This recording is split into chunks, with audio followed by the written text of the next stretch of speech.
Hey Stella, I was reading this interesting passage about culture and its role in psychology. It really opened my eyes to how complex culture is. Oh, really? Well, what does it say? I think culture is such an important topic. Well, it described culture as a learned information, like beliefs and habits that influence behavior. It's not just about what we do, but also about the shared context among a group of people. Huh, this makes sense. It's fascinating how backgrounds shape our actions and perspectives. Did it mention anything about how culture gets passed down through generations? Yes, it talked about how culture is a unique system of meaning shared across generations, which is crucial for survival and social behavior coordination. Basically, it helps us derive meaning from life. Ah, I love that. So it's not just traditions, it's the underlying values and belief that connect us to each other over time. Exactly. The passage also mentioned that culture has both object objective elements like food and architecture and subjective elements like social practices. It's a mix of tangible and intangible things. Oh, that's interesting. So it's not just about what you see or eat, but also about how people interact and understand each other. Right. And then it pointed out that culture isn't the same as nationality or race. Different cultures can exist within the same nation, which is a common misconception. Hmm, that's a good point. So when we talk about culture, we shouldn't just think about one uniform identity, but rather the many layers and groups within it. Exactly. This passage also touched on how much of psychology research has been based on a narrow segment of the population, mainly Western educated individuals. It's called the weird population. They are. Western educated, industrial, rich, democratic. Wow, that's really highlights the lack of diversity in research. It's concerning that so many studies focus on such a small group. How can we really understand human behavior if we're only looking at one segment? Right. That's what Arnett argued. He pointed out that this overrepresentation leads to gaps in our understanding of culture. Follow-up studies confirmed that North American researchers and participants dominated psychological research. It sounds like we need a broader perspective to capture the richness of human experience. Diverse research subjects could provide insights that are more reflective of the global population. Well, absolutely. Richmond et al. Even noted that there's significant overrepresentation of Caucasians in leading psychology journals. It suggests a real need for more diversity in research studies. It's crucial that we expand our understanding of culture and psychology. By doing so, we can better appreciate the complexities of human behavior and the many cultures that shape our world. Definitely, it's a reminder that culture is not just a backdrop, it's a vital part of who we are and how we connect with others. You know, Arnett attributes some of these limitations in understanding culture to a philosophy within American psychology that focuses on finding universal principles. Huh. Well, that's interesting. So what's the downside of that approach? Well, he argues that this focus often prioritizes internal validity, establishing casual relationships over external validity, which is about how generalizable blah blah those findings are across different contexts. Ah, so they might prove something works in one culture, but assume it applies everywhere. That seems risky. Exactly. Los blah blah blah. And Schatz pointed out that getting across to diverse international samples could be a real challenge for many American psychologists. Despite recognizing cultural diversity importance, the field also treats findings from American samples as universal truths. Well, that sounds problematic. It's like they're missing the bigger picture by not testing their findings in different culture context. Right. Psychologists who focus on culture are advocating for a shift away from those assumptions. They want to emphasize empirical testing across various contexts to truly understand human behavior. Ah, okay. I see the importance of that. If we really want to grasp how culture influences psychology, we need to gather data from a variety of backgrounds and experiences. Exactamundo. This focuses on understanding the role of culture has big implemented on how psychology is taught. It highlights the need for a broader, more inclusive approach in both research and education. Okay, well, that makes more sense. So, if we're going to prepare future psychologists, they should learn about the diverse experiences that shape human behavior, not just a Western perspective. Absolutely. A more inclusive curriculum would help students understand the complexities of culture and appreciate the differences and similarities across various groups. Huh. It's exciting to think how this shift could enrich the field of psychology. We gain a deeper understanding of people and their experiences. Yes. By expanding our focus, we can improve psychological practices and create more effective interventions that truly consider cultural context. Huh. I'm glad we're having this conversation. It's so important to recognize and appreciate the diversity in culture when studying psychology. Definitely. The more we talk about it, the more we can raise awareness about these issues and advocate for change in that field. You know, it's fascinating to think how psychology textbooks have evolved over the past 5 decades, especially regarding influences. Really? What's changed?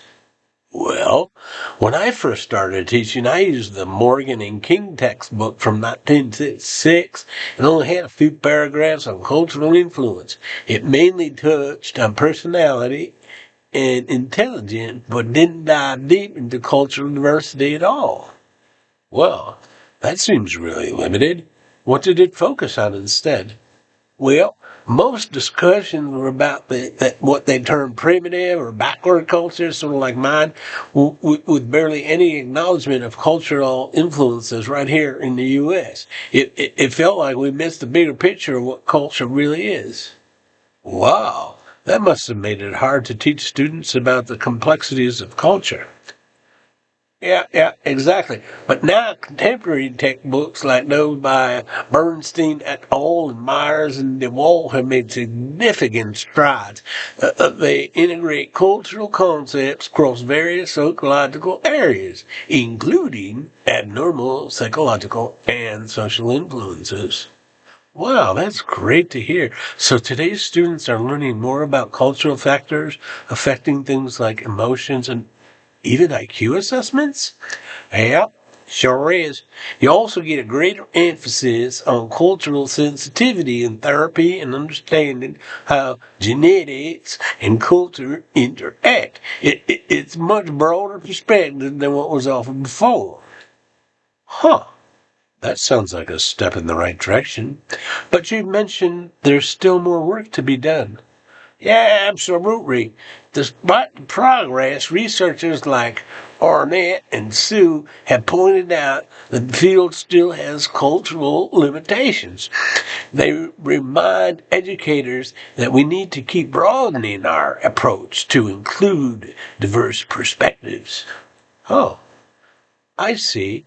How important is that? If psychology is going to help people, it needs to reflect on their backgrounds and experiences.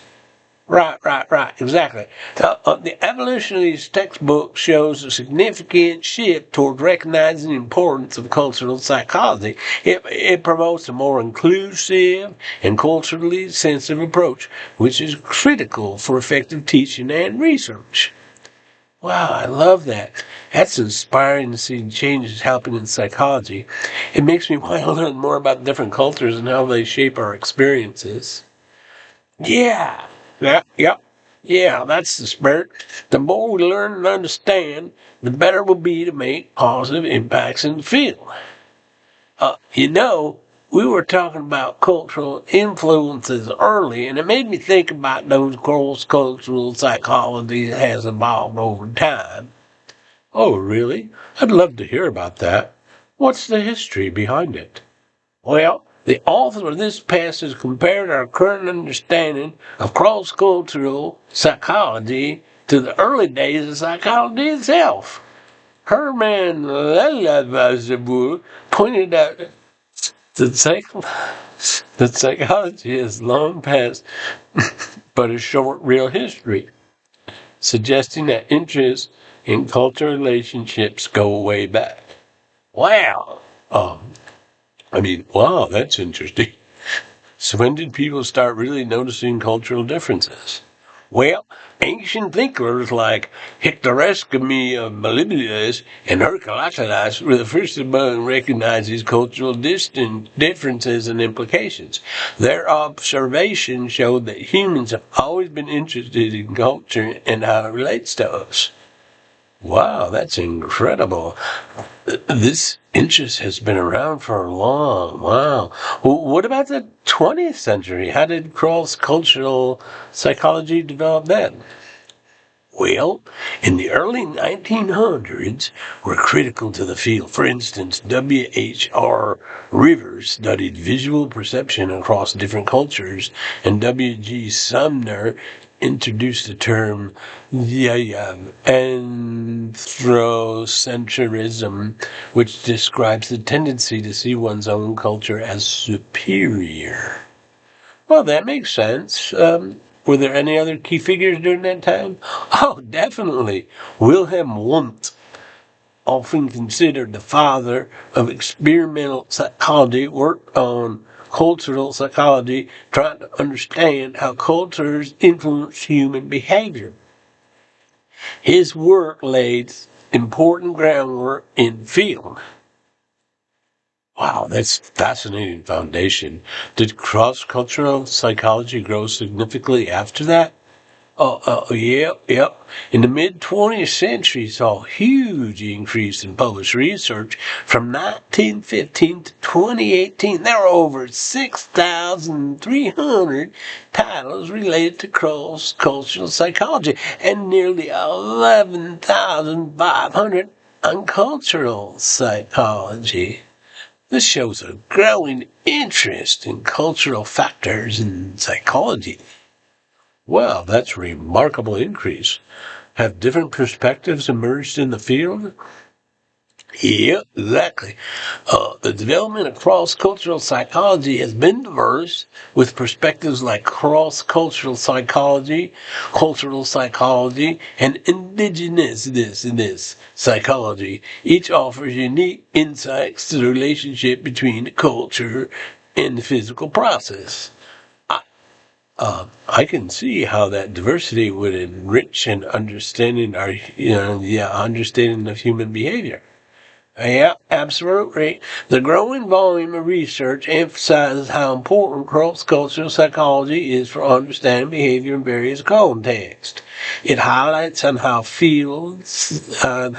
field continues to evolve and remain relevant.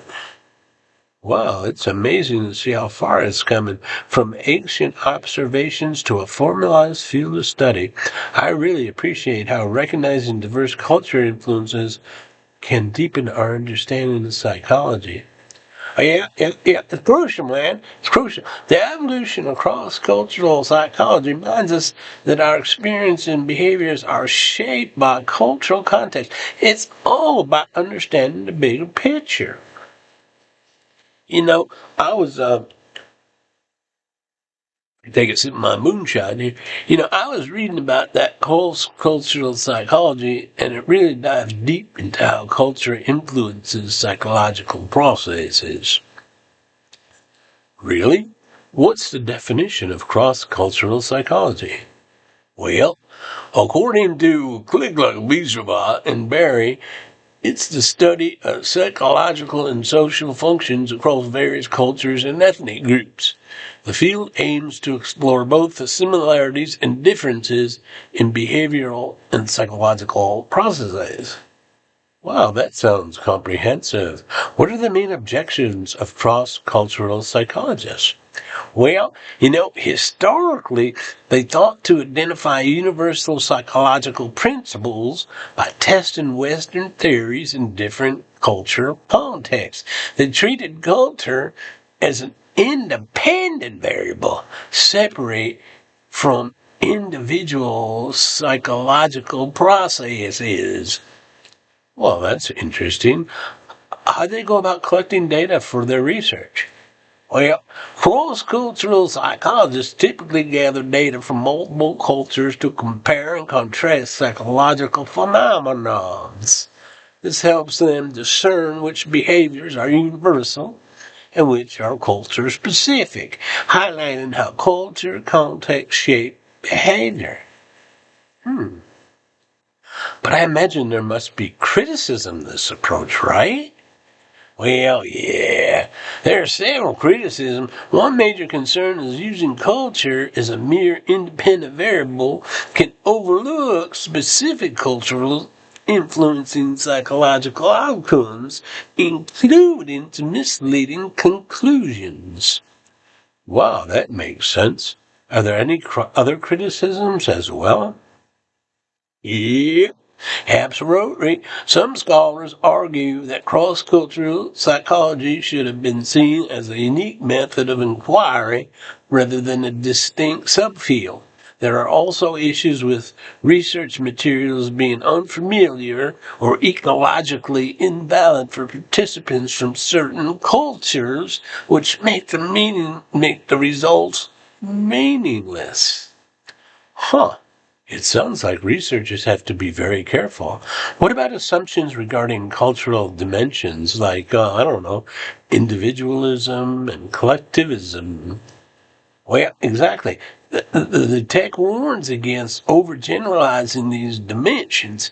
A researcher relies solely on them, they might miss other critical variables that provide better explanations for the observed differences. Wow, that's a great point. Are there any alternative explanations mentioned? Yep, sure is. Malpass highlighted that any cultural attribute chosen by a researcher could be influenced by other correlated variables. This means conclusions drawn from cultural comparison may be flawed if not thoroughly analyzed. So, understanding psychological mechanisms is crucial in research, right? Yeah, absolutely. Recognizing these underlying psychological mechanisms helps researchers account for multiple variables that influence behaviors and outcomes. Wow, this sounds challenging but rewarding. What's the takeaway regarding the importance of cultural knowledge?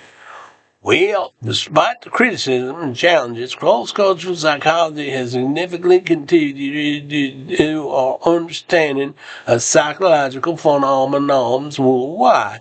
A crucial aspect is having in-depth knowledge of cultures being studied, which allows for more meaningful research outcomes.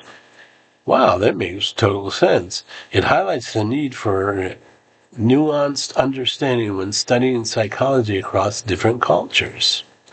Yeah, exactly. The complexities and challenges that folks' culture have yeah.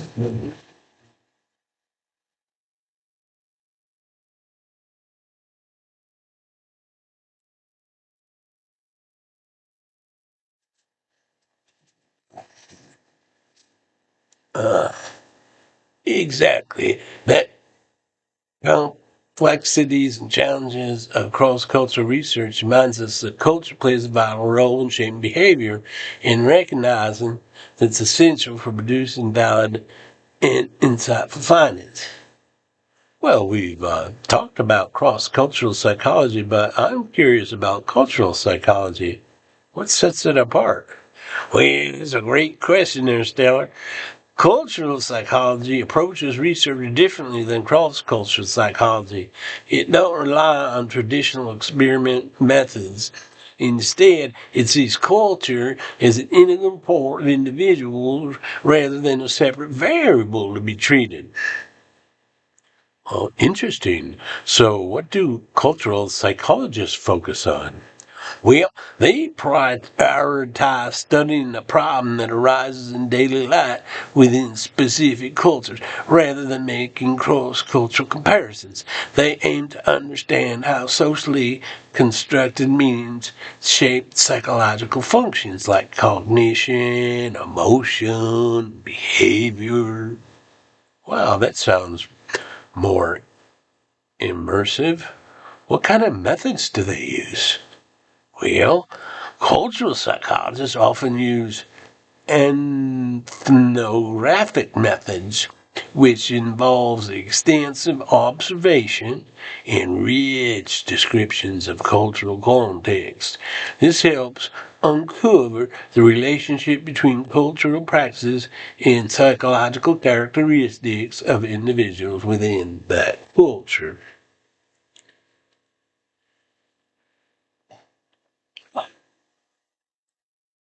Seems like they really emphasize the interplay between individuals and their cultural environments.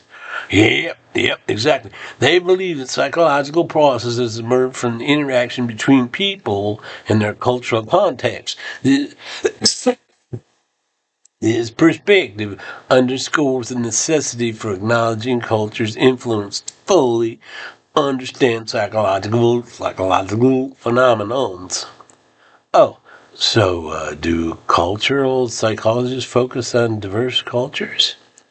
Yeah, sure do. They often study cultures that are different from their own. Damn. Seeking insights into natural, non-contrived settings. They prioritize the context in which psychological processes occur instead of seeking universal principles applicable across multiple contexts. Wow, that makes sense. Is there a particular theoretical perspective they align with?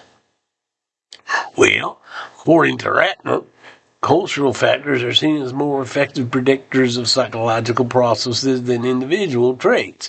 The perspective positions cultural psychologists as a hybrid of psychological and anthropology, emphasizing context-bound concepts.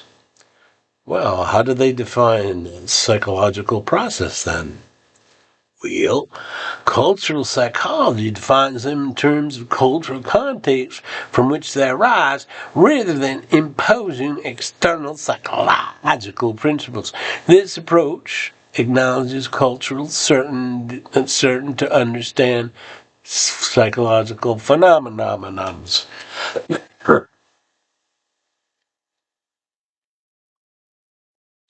So, culture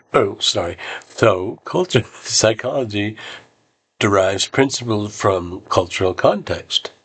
Yeah, precisely. It indicates that culture shapes and informs all aspects of psychological process, highlighting the importance of understanding the internalization of culture within individuals. Wow, that's really emphasizing how deeply intertwined culture and psychology are, doesn't it? Yes, ma'am, sure does. By employing ethnographic methods and focusing on the interplay between culture and individual psychology, cultural psychologists aim to uncover the nuanced ways in which culture influences thoughts, emotion, and behaviors. So, we've explored cultural psychology, but what about indigenous psychologies? How do they fit in the picture of psychology? Well, indigenous, huh? Well, I need to get a drink here and talk before I talk about that one. Yeah. So indigenous psychology is fascinating. It emerges from the desire of researchers in non-Western cultures to develop psychological frameworks that truly reflect their social and cultural context, setting it apart from mainstream psychology. Well, that makes sense. How do these indigenous psychologists approach cultural understanding? Well, that's a good question. Well, I guess they create scientific perspectives aligned with their cultural realities of their societies. This means that their psychological understandings are deeply rooted in their local experiences and knowledge, which is essential for accurate representation. Interesting. It sounds like there's a shift in focus with indigenous psychology. Yep, absolutely. Instead of searching for universal psychological principles, indigenous psychological study culture as a unique psychological system. It takes a bottom-up approach. Bottom-up, I'll drink to that. Constructing theoretical perspectives based on local cultural phenomenon. So they really focus on their own unique cultural resources. Yep.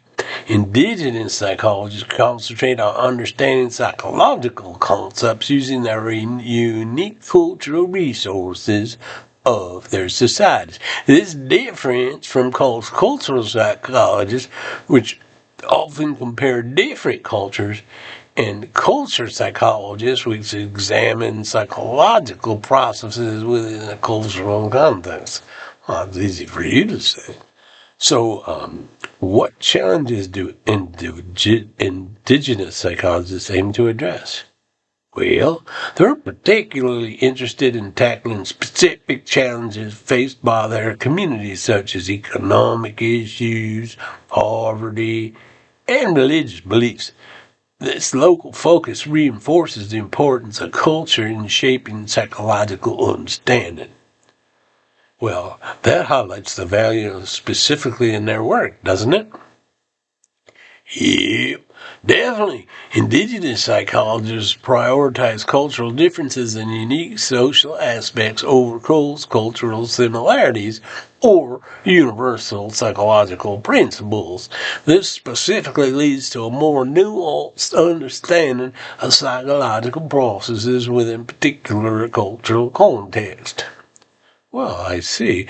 I can see how this could enrich the broader field of psychology. Is there a question about how indigenous psychologists contribute globally? Well, yep, sure do. A significant question remains regarding whether indigenous psychologies will enhance our understanding of global psychology. It opens discussions about the potential for integrating indigenous perspectives with mainstream psychological theories. So, indigenous psychologists, it's not just about local context, but also about contributing to the broader understanding of psychology as a whole. Yeah, exactly. It forces up a deep appreciation of the diversity of psychological performances across different cultural landscapes, ultimately enriching our understanding of human behavior. Wow, it's intriguing how the landscape of cross-cultural psychology is evolving. What are some of the criticisms it's faced? Well, cross-cultural psychology has been criticized for prioritizing scientific methodology over a deep understanding of culture. Researchers often focused on universal principles, sometimes overlooking the significance of cultural context. I can see how that might limit their findings. Has there been any progress in addressing this? Yep, sure has. There's been a noticeable shift towards recognizing both universal and cultural-specific phenomena. All approaches, cross-cultural, cultural, and indigenous psychologies are contributing to what some call the cultural revolution in psychology. Wow, that's a fascinating perspective. How are these approaches integrating with each other? Well, traditional psychology maintains its powerful, significant findings. There's growing acknowledgement of the need to integrate cultural perspective into psychological research. It's crucial to remember this. Nothing transpires in a cultural vacuum. Yeah, I like that idea. I heard it comes for research cultures. Think you can explain those? I sure can. Sure, can propose four perspectives researchers might adopt in regarding culture. Number one, free encounter research. The attitude of, I'm not interested. Number two, initial encounter. Seeing culture as a nuance. 3. Captain Cook, an exploratory approach where researchers want to compare cultures.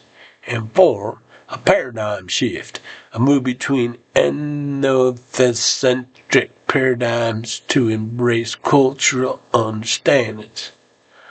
That hierarchy seems valuable for encouraging researchers to reflect on their worldviews. Yeah, exactly. It promotes intellectual sensitivity, which is essential for achieving a paradigm shift that merges traditional psychology with cultural insights. So, how does this false cultural research evolve over time? Well, Matsumoto and Yole argued that moving from broad comparisons to more nuanced investigation of scientific psychology variables with cultural context. This includes unpacking studies to identify context variables like norms and attitudes that explain cultural phenomena more effectively. Well, that makes sense. Addressing biases in cross-cultural research must be crucial, too. Yeah, absolutely. And enhancing understanding of measured issues, including biases, is a vast for developing accurate interpretations for cultural differences. So, what's the future hold for cross-cultural studies? Well, the future is likely to focus on understanding the psychological processes underlying cultural differences and cultural biases of behavior. The goal is a broader comparison of the interplay between the culture and psychology. Well, that seems to aim to create an inclusive team for cross-culture psychology. Right. The idea is to use the term inclusivity, recognizing the full spectrum of interests in the relationship between culture and psychology. This means valuing multiple approaches to understand this complex relationship. That's exciting to see how this field is developing. A comprehensive understanding of psychology really does require embracing diverse cultural contexts and experiences. Yeah, exactly. By acknowledging these complexities, researchers can gain deeper insights into how culture influences psychological processes. As we explore psychology and culture, what are some of the basic principles we should keep in mind? Well, a key principle is the subjectivity of cultural evaluation. People tend to assess other cultures through the lens of their own perspective, which can lead to biases in understanding. Oh, no, don't want that. Well, that sounds like it could really skew perceptions. Are there psychological principles that apply universally, or are they all culture specific? Well, it's a mix. Some psychological principles might be universal, while others may be specific to certain cultures. It requires a nuanced understanding of the psychological phenomenon to see where they overlap and where they diverge. So, what about cultural dimensions? How do they play a role? Well, cultural dimensions help researchers identify and analyze cultural influences on behavior and psychology. They can enhance our understanding of cross-cultural phenomena by framing how culture factors these experiences. Well, it's interesting that despite differences, there are commonalities across cultures. Yeah, exactly. We often focus on differences. Humans share more similarities than differences, emphasizing our interconnectedness. Well, that reminds me of Ethnocentrism. What's the impact on cross-cultural understanding? Ethnocentrism, I think. Well, ethnocentrism is a tendency to view one's own culture as superior, which can lead to suspicion and conflict with other cultures. It creates stereotypes, hampers genuine intercultural understanding.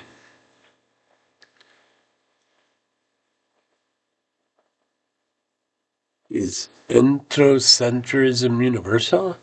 Yep, it seems to be a universal phenomenon arising from enculturization, essentially how we learn our cultural norms. Well, how can we overcome these instinctive biases? Well, we can cultivate greater flexibility and awareness of our biases, which help us appreciate it and understand our culture better. I find the terms X, whatever, ETICS, X and EMX really helpful. Can you break them down for me? Sure. Ethics, whatever, refers to psychological phenomenal principles applied across cultures, while EMX denotes cultural specific phenomena that vary between cultures. It derived from linguistic studies, with ethics being universal sounds and it's related to language specific sounds. So intelligence is considered to be a etic phenomenon, but its definition can vary? Yeah, exactly. Intelligence is also an ethic concept, but the characteristics that can define it can differ while they cross cultures. Similarly, while aggression exists in many cultures, its expression and interpretation can vary significantly. Wow, that's the neat way to frame it. What about research approaches in this context? Well, it gets more shine. The EPIC approach focuses on studying the culture from within, capturing the perspective and meaning important to its members. This aligns with indigenous psychology. On the other hand, this ethic approach investigates psychological principles across multiple cultures, which can risk imposing biases and cultural expectations. So is there a way to integrate these approaches? Yeah, sure is. Niblo and Jackson, maybe Michael Jackson, suggested combining epic and ethic approaches. Insights gained from epic research can validate universal principles identified through ethic research, leading to a more comprehensive understanding of psychology and culture. Well, that sounds like an effective strategy. It emphasizes the complexity of psychological research across cultural concepts. Yep, absolutely. Recognizing and know things difference between and approaches and integrate methodologies that enrich our understanding of cultural perspectives shape our psychological research. Well, I love how this conversation emphasizes the importance of acknowledging both universal and culture-specific in psychology. Yep, sure does. It's vital for treating a nuanced and accurate understanding of psychological phenomena in diverse cultural contexts. Well, this topic on culture dimensions is fascinating. Hey, let's dive into some of the basic principles of cross-cultural psychology. What's the first thing we should consider? Well, one major concept is, one of these days I figure out how to pronounce this word, but we'll give it a shot. Ethnocentric. It's a tendency to view one's own culture as superior. This mindset can lead to conflicts and creating stereotypes about cultures. It's concerning how often this happens. Can we counteract ethnocentrism? Well, it sure can. While it may be a natural inclination, individuals can learn to adopt a more cultural, flexible worldview, which fosters better understanding and appreciation of our cultures. I see the value of that.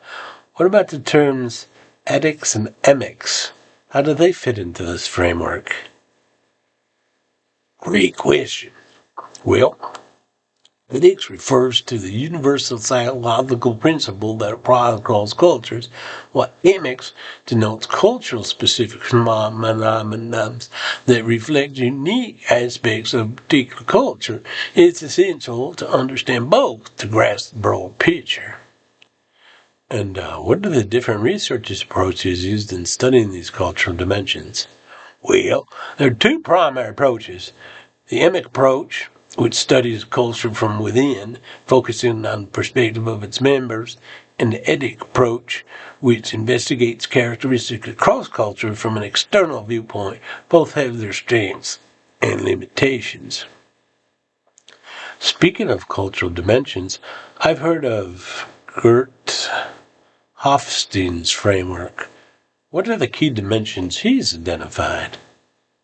Well, this Hofstein dude, he identified several dimensions such as individualism, collectivism, also known as IC. This measures how much individuals prioritize personal goals over group goals. Number 2 is power distance, PD for short. This reflects the acceptance of unequal power distribution within a culture. 3, uncertainty avoidance, UA, as opposed to a UA test. This indicates how cultures cope with uncertainty. Number 4, masculinity, femininity, MA. The difference addresses traditional gender roles and the associated values. And number 5, long-term orientation, also known as LTO.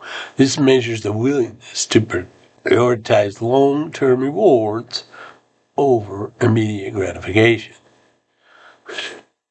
Wow, that's a comprehensive list. I've also heard of Shalom Schwartz cultural values.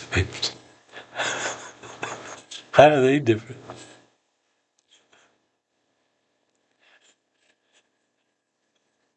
Schwartz proposed a framework with 7 cultural values characterized into 3 bipolar dimensions. Conservatism versus intellectual and affectionate anatomy.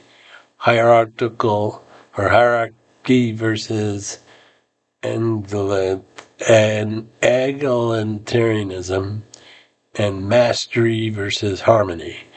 These individual dimensions help us understand the overlying values that shape cultural differences. Well, what about individual level measurements of cultural dimensions like allocentrism and ideocentrism? Right. Well, this allocentrism thing here refers to a collective orientation at the individual level, while idiocentrism respects an individualist orientation. Researchers have developed methods to measure these orientations, acknowledging the complexity within cultural identities. Well, I'm curious about the difference between individualist and collectivist cultures. What are some of the key distinctions? Well, here are a few. Number 1, friendship dynamics. Individuals often have more acquaintances while collectively tending to foster deeper, lasting friendships. 2, in-group relationships. Collectivist cultures encouraging strong in-group bonds, whereas individualists may prioritize personalized rights over obligations. And number 3, cooperation levels. Collectivist cultures usually exhibit higher cooperation in groups compared to interaction with other groups. It sounds like there's so much more exploring beyond Hofstede's dimensions. Yeah, absolutely. Beyond those dimensions like complexity and tightness, which refer to the number of rules and norms, also provide valuable insights into cultural influences. Wow, this underscores the importance of understanding cultural dimensions in psychology. Yeah, exactly. Grasping these dimensions is cultivable to comprehend behavior, benefits, and values across cultures. This insight gain enhanced cross-cultural communication, cooperation, leading to a more nuanced approach to the diversity of human experiences. Well, I'm excited to explore these concepts further. Do they have particular implications for how we interact with others from different backgrounds? Yep, definitely. Understanding these principles can transform our approach to intellectual interaction and foster a more inclusive environment.